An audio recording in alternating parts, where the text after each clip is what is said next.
지난 시간에 이어서 오늘은 근육의 힘이 잘 느껴지지 않는, 즉 인지가 되지 않는 이유에 대해서 생리학적 관점에서 그 이유와 해결 방법에 대한 영상입니다. 첫 번째는 뇌와 근육 사이에 운동 회로가 약해진 경우입니다. 우리가 근육을 사용할 때 근육은 그 자체보다 뇌에서 먼저 시작이 되는 건 다들 알고 계실 겁니다.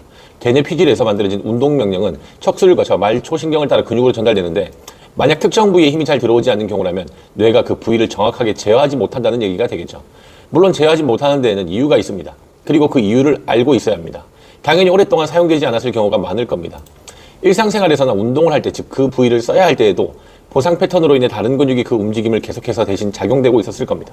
주로 이런 경우에 그 부위의 신경회로가 충분히 발달되지 않게 되고, 뇌는 그 부위를 점차 덜 중요한 영역으로 인식하게 되면서 결과적으로 그 근육은 제대로 반응하지 않고 무의식적으로 다른 근육들이 먼저 활성화하게 됩니다. 그렇게 지속되다 보면 언젠가 부상을 당하거나 특정 부위에 통증이 나타날 확률이 높아지게 되는 거죠. 그리고 외상이나 수술 등으로 해당 부위가 손상되었을 경우에도 문제가 되는데, 물론 외상이나 수술의 상황에 따라서 다르겠지만 우리 몸은 일시적 혹은 장기적으로 그 부위에 신체가 보호하려는 반응이 생기게 됩니다. 이걸 운동억제 패턴이라고 부르는데, 외상 이후에 뇌는 통증이나 손상을 피하려는 방향으로 신경 전달을 차단하거나 우회시켜버립니다. 즉 그 부위에 자극이 전달되지 않도록 스스로 차단하는 거죠. 이게 반복되면 당연히 신경회로가 약화되고 결국 뇌는 그 부위를 사용하지 않는 근육으로 학습하게 되는 거죠. 마지막으로 한 가지 더 중요한 생리학적 이유는 바로 고유수용성 감각 경로의 기능 저하인데, 인체는 수의적 움직임을 조절할 때 단순히 상위 운동신경계의 하향 명령에만 의존하지 않습니다.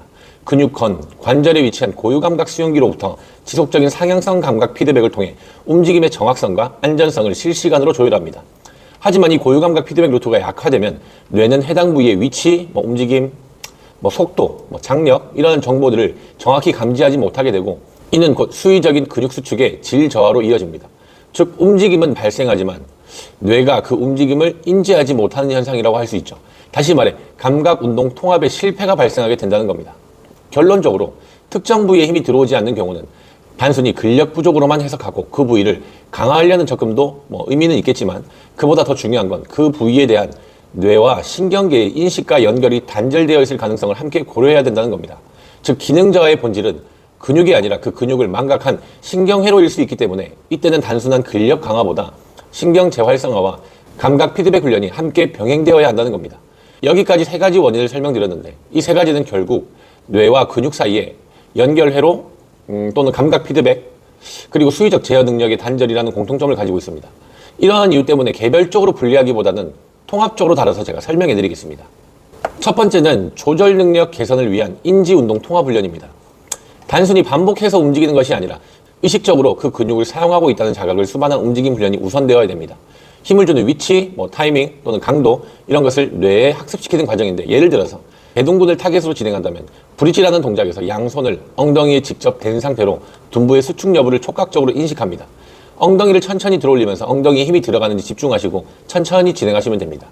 두 번째는 감각 입력을 회복하기 위한 CKC, 즉 폐쇄사슬 운동입니다. 근육의 감각인지를 되살리기 위해서는 발이나 손이 지면이나 기구에 닿아 있는 상태, 즉 CKC 형태의 움직임 환경을 만들어주는 것이 중요합니다. 이런 상태에서는 관절에 자연스러운 압박이 발생하고 그 자극이 관절 주변의 고유감각 수용기를 활성화시키게 됩니다. 그 결과로 더 많은 감각 정보가 뇌로 전달되면서 감각인식 능력도 보다 효율적으로 회복될 수 있습니다. 반면에 OKC처럼 손이나 발이 허공에 떠 있는 상태에서는 관절 압박이 거의 발생하지 않기 때문에 CKC에 비해 고유수용기의 자극이 상대적으로 약해질 수밖에 없습니다.